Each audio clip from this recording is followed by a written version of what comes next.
आवी ने mermaid skill का पता लगाया है, इसलिए राइजू आवी में कुछ ज्यादा ही रुचि ले रहा होता है। ओरियो इनके शेफ आवी और गिंजी समुद्र खजाने का पता लगा रहे होते हैं ताकि उन्हें पता चले कि उमीबोजी को किस तरीके का खाना पसंद है।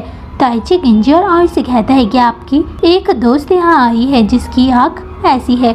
ओरियो इंग में स्नो वुमन आई होती है। हिडेयोशी कहता है कि तुम तेंजिनी इंग की यंग हॉस्टेस हो, इसलिए तुम यहाँ पर नहीं रह सकती हो। स्नो वुमन कहती है कि मुझे कुछ समय के लिए यंग हॉस्टेस के पद से निकाला गया है और वैसे भी हातोरी और तोकेहिको का ख्याल मैंने ही रखा है। वह इस समय गुस्से में ये सब कह रही होती है। हिडेयोशी डर जाता है। निनी एक आयाकाशी है जो कि स्नो वुमन को जानती है। आवी और गिंजी वहाँ पर आते हैं। स्नो वुमन का व्यवहार काफी बदल जाता है। स्नो वुमन आवी से मजाक करती है कि मुझे लगा कि शायद उन्होंने तुम्हारा एक हाथ काट दिया है। आवी हंसते हुए कहती कि अगर ऐसा होता तब मैं तुम्हारे सामने जिंदा नहीं होती। रानमारू भी वहाँ पर आ जाता है।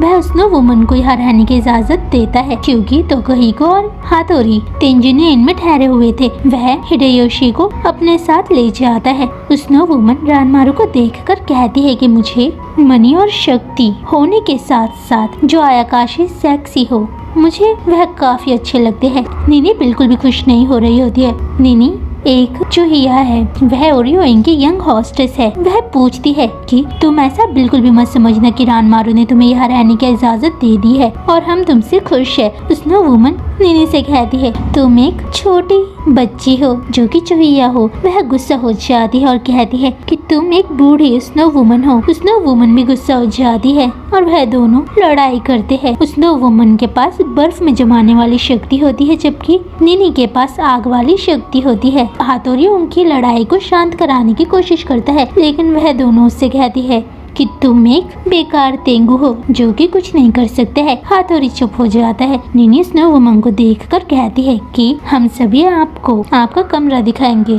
क्योंकि स्नो वुमन ओरियो इंग में एक मेहमान के रूप में गई है। आवी और गिंजी समुद्र खजाने का पता लगा रहे होते हैं। हातोरी गिंजी और आवी से कहता है कि आज यहाँ पर एक बहुत जरूरी मेहमान आए हैं लेकिन हम नहीं जानते कि उन्हें कैसे पता चला है कि हमें एक सेरेमनी में इस चीज की जरूरत है। गिंजी हातोरी से पूछता है कि क्या वह चीज असली है। हातोरी कहता है कि हम नहीं जानते हैं। मेहमान मजे कर रहे होते हैं। निनी बिल्कुल भी खुश नहीं होती है।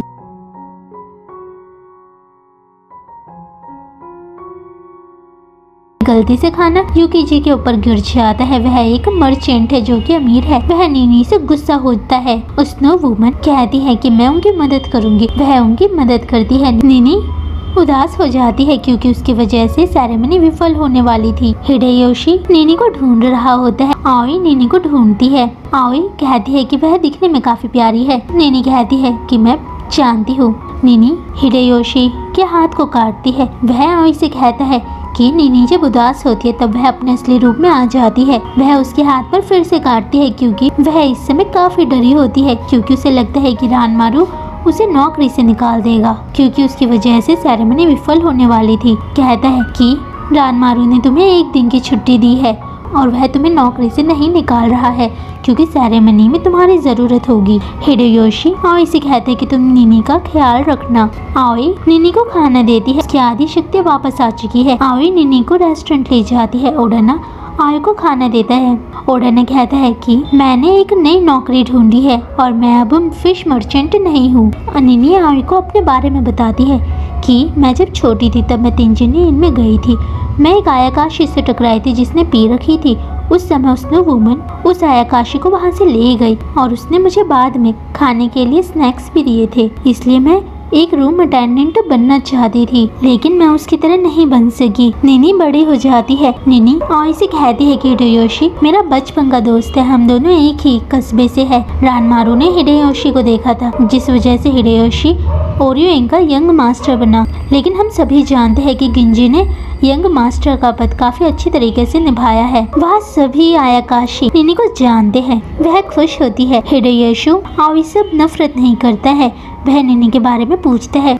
आई कहती है कि निनी काफी अच्छी लड़की है। हिडेयोशी निनी को ले जा रहा होता है। आई पूछती है कि हिडेयोशी क्या तुम निनी को पसंद करते हो? वह कहता है हाँ। आई मन ही मन सोचती है कि मैंने सोचा था कि मैं हिडेयोशी को चढ़ाऊंगी। हिडेयोशी कहता है कि तुम निनी को मत बताना कि मैं उसे पसंद करता हूँ, क्योंकि निनी रानमारू को पसंद करती है।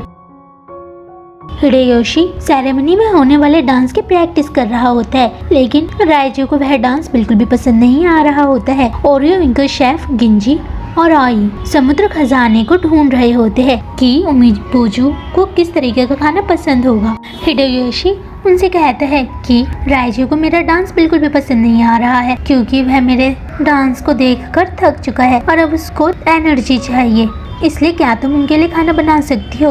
आई कहती है हाँ, लेकिन गिंजी कहता है कि आई समुद्र खजाने की तैयारी कर रही है और खाना ओरियो इनके शेफ बनाएंगे। हिडेयोशी उनको अपने साथ ले जाता है। आई और गिंजी ड्रिंक करते हैं। गिंजी आई से पूछता है कि तुम्हारा मनुष्य की दुनिया में कोई बॉयफ्रेंड क्यों नहीं है?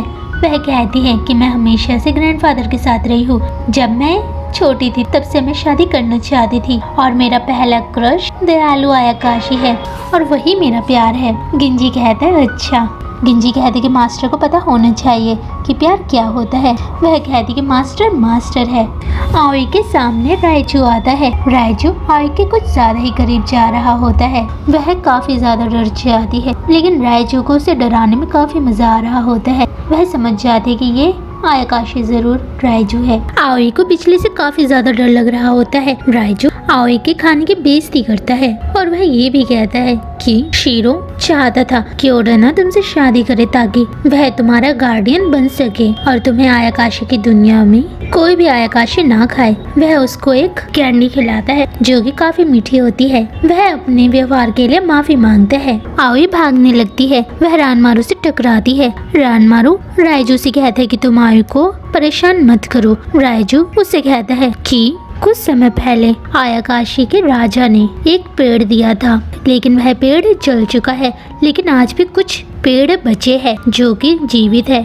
कई सदियां बीत चुकी है, कोई भी नहीं जानता कि वह पेड़ कहाँ पर है। वह जाने लगते हैं। राइजू उनसे कहता है कि तुम सेरेमनी को सफल करने में कामयाब रहो, लेकिन उसका मतलब ये होता है कि तुम्हारी ये सेरेमनी कभी भी सफल ना हो। रानमारू आई से कहता है कि 300 साल पहले जो सेरेमनी विफल हुई थी वह राइजू ने ही की थी, इसलिए तुम राइजू से दूर रहना। ओरियो इनके शेफ आई और गिंजी काफी ज्यादा खाना बनाते हैं। रानमारू भी वहाँ आता है। आई अचानक से बेहोश हो जाती है और उसे किसी की आवाज सुनाई देती है। वह आवाज उसे चेतावनी देती है। आई सपना देखती है। वह दयालु आयाकाशी से पूछती है कि क्या तुम मुझे खाने के लिए आए हो? अगर मेरी मृत्यु हो गई तब तुम मुझे खा सकते हो। दयालु आयाकाशी कहता है कि क्या तुम यहाँ से जाना नहीं चाहती हो? वह कहती है कि मुझे बिजली से काफी ज्यादा डर लगता है। फिर वह कहता है कि अगर तुम यहाँ से नहीं गई तब तुम्हारी मृत्यु हो सकती है, लेकिन एक ऐसी जगह है जहाँ तुम्हारी जरूरत है। तुम मुझसे वादा करो जब तुम बड़ी हो जाओगी तब मैं तुम्हें यहाँ से ले जाऊंगा और मैं तुम्हें अपनी दुल्हन बनाऊंगा और मैं तुम्हें काफी खुश रखूंगा। आई उसका नाम पूछती है। तभी गिंजी आई को नींद से उठाता है। वह खाने का स्वाद बिल्कुल भी नहीं कर पा रही होती है और ना ही वह बात कर पा रही होती है। टोकोहिको आई को डायरी देता है। आई डायरी में लिखती है कि मुझे स्वाद का पता नहीं चल रहा है और ना ही मैं बोल पा रही हूँ, और जब से मुझे राइजू ने कैंडी खिलाई है। टोकोहिको कहता है कि ये एक श्राप है, क्योंकि राइजू काफी ज्यादा जादू जानता है। गिंजी राइजू से बात करने के लिए जाना चाहता है। तभी रानमारू वहाँ पर आता है। वह आई से कहता है कि तुम अब खाना नहीं बना सकती हो, क्योंकि अब ये खाना ट्विंस बनाएंगे। आई को ओरियो इनके आयाकाशी की चिंता हो रही होती है, क्योंकि वह सेरेमनी को सफल बनाना चाहती है। वह उन सभी से माफी मांगती है। रानमारू कहता है कि इसमें राइजू की गलती है। वह खाना बनाती है, उसे अपने ग्रैंडफादर की याद आ रही होती है। चिबी खाने को खाता है। गिंजी और रानमारू राइजू के पास जा रहे होते हैं, लेकिन वहाँ पर राइजू नहीं होता है। वह आई से मिलते हैं। वह मन ही मन राइजू से बात करती है। तुम तुम मुझे मेरी आवाज वापस करो। और वैसे भी कुछ दयालु आयाकाशी है चिबी की तरह जिन्हें मेरी जरूरत है। वह आयाकाशी तुम्हारी तरह बिल्कुल भी नहीं है। वह आय के हाथ के बने हुए खाने को खाता है और कहता है कि तुमने काफी गंदा खाना बनाया है, लेकिन वह सारा खाना खा लेता है क्योंकि वह खाना काफी अच्छा बना होता है। वह आय का मजाक उड़ाता है और उसके खाने की बेइज्जती करता है। चिबी राइजू के पैर पर मारता है। वह चिबी को बाहर फेंकता है। आय चिबी के पास जा रही होती है। वह आय को पकड़ता है और कहता है कि मैं तुम्हें खाऊंगा क्योंकि तुम काफी स्वादिष्ट हो। लेकिन तभी गिंजी वहाँ पर आ जाता है। बयाकुआ भी वहाँ पर आ जाता है। राइजू बयाकुआ को देखकर बहुत ज्यादा डर जाता है। वह आय को धक्का देता है। गिंजी आय को बचाता है। बयाकुआ राइजू पर हमला करता है, लेकिन वह भाग जाता है। बयाकुआ कहता है कि इस सीन में 2 मेहमान आए हैं। वह न्यूनन और इत्सुको आए होते हैं क्योंकि उन्हें पता चलता है कि आय की आवाज खो चुकी है। वह उन्हें सेरेमनी से संबंधित एक चीज देते हैं जो कि काफी जरूरी है क्योंकि ओरियो इनके मास्टर को पहली बार पता चला था कि उन्हें इस चीज की जरूरत है। जिसके बाद रानमारू योतो में गया और अब वह दोनों यहाँ पर आए हैं। वह हमारी मदद करने के लिए तैयार है। वह उन्हें एक पेंटिंग देते हैं। वह चीज उन्हें इस पेंटिंग के अंदर मिलेगी। वह एक मेडिसिन को खाते हैं। बयाकुआ कहता है कि जब तुम इस पेंटिंग के अंदर जाओगे तब उस पेंटिंग के अंदर जाने के लिए एक चाबी की जरूरत होती है। वह चाबी बयाकुआ के पास है। वह उनसे कहता है कि अगर तुम इस पेंटिंग के अंदर जाओगे तब तुम्हें कोहरे से दूर रहना है क्योंकि अगर तुम कोहरे के करीब जाओगे तब तुम्हें इल्यूजन हो सकता है। जो भी तुम्हारी इच्छा होगी वह तुम्हारे सामने आ जाएगा। वह सभी पेंटिंग के अंदर की दुनिया के अंदर चले जाते हैं।